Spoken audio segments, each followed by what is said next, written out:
Gurupyo Namaha. Welcome to your Divine Prayers channel. Let's chant together Sanskrit sloka with ease. For beginners who want to learn to chant this sloka can go through the link given in the description box. Today we will chant Shishta Ashtakam. The Shishta Ashtakam is a 16th century Gaudiya Vaishnava Hindu prayer of 8 verses composed in the Sanskrit language by Sri Chaitanya Mahaprabhu. It contains the essence of Bhakti Yoga. चेतोदर्पणमाचनं भवमहा धावाग्निर्वापणं श्रेयकैरवचन्द्रिका वितरणं विद्यावधूजीवनम् आनन्दाम्बुदिवर्धनं प्रतिपदं पूर्णामृतास्वादनम् सर्वात्मस्नपनं परं विजयते श्रीकृष्णसङ्कीर्तनम् नामकारी बहुधा निजसर्वशक्ति स्ततार्पिता नियमितः स्मरणेन कालः एतादृशी तव कृपा भगवन्ममापि दुर्दैवमीदृशमिहाजनिनानुरागः तृणादपि सुनीचेन तरोरपि सहिष्णुना अमानिना मानदेन कीर्तनीय सदा हरिः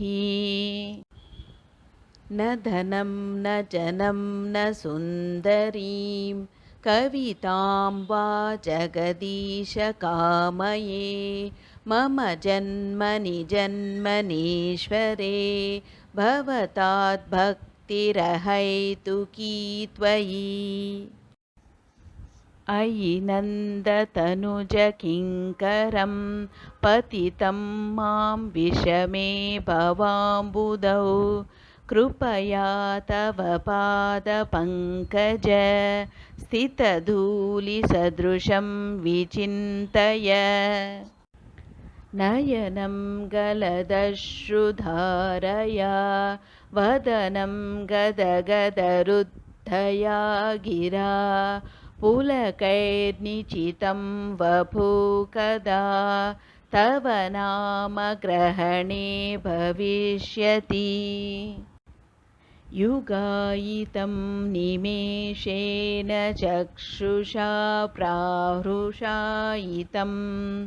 शून्यायितं जगत्सर्वं गोविन्दविरहेण मे आश्लिष्य वा पादरतां पिनष्टु मामदर्शनान् मर्महतां करोतु वा यथा तथा वा विदधातु लम्पटो मत्प्राणनाथस्तु स एव नापरः श्रीचैतन्यमहाप्रभुद्वारा रचितशिष्टा अष्टकं समाप्तम् यदक्षरपदभ्रष्टं मात्राहीनं तु यद्भवेत् तत्सर्वं क्षम्यतां देव श्रीकृष्ण नमोऽस्तु ते विसर्गबिन्दुमात्राणि पदपादाक्षराणि च न्यूनानि चातिरिक्तानि क्षमस्व श्रीकृष्ण अन्यथा शरणं नास्ति त्वमेव शरणं मम तस्मात् कारुण्यभावेन रक्ष रक्ष Shri Krishna.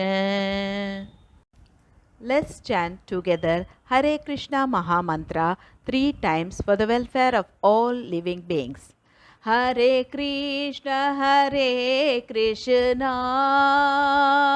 Krishna Krishna Hare Hare Hare Rama Rama Rama Hare Hare Hare Krishna Krishna Krishna Hare Hare Hare Rama Rama Rama Hare Hare Hare Krishna Krishna Krishna Hare Hare Hare Rama Rama Rama Hare Hare. Hope you could follow along with me in chanting this sloka. More in queue. If you enjoyed this video, please like, share and click on the bell icon to subscribe and show your support.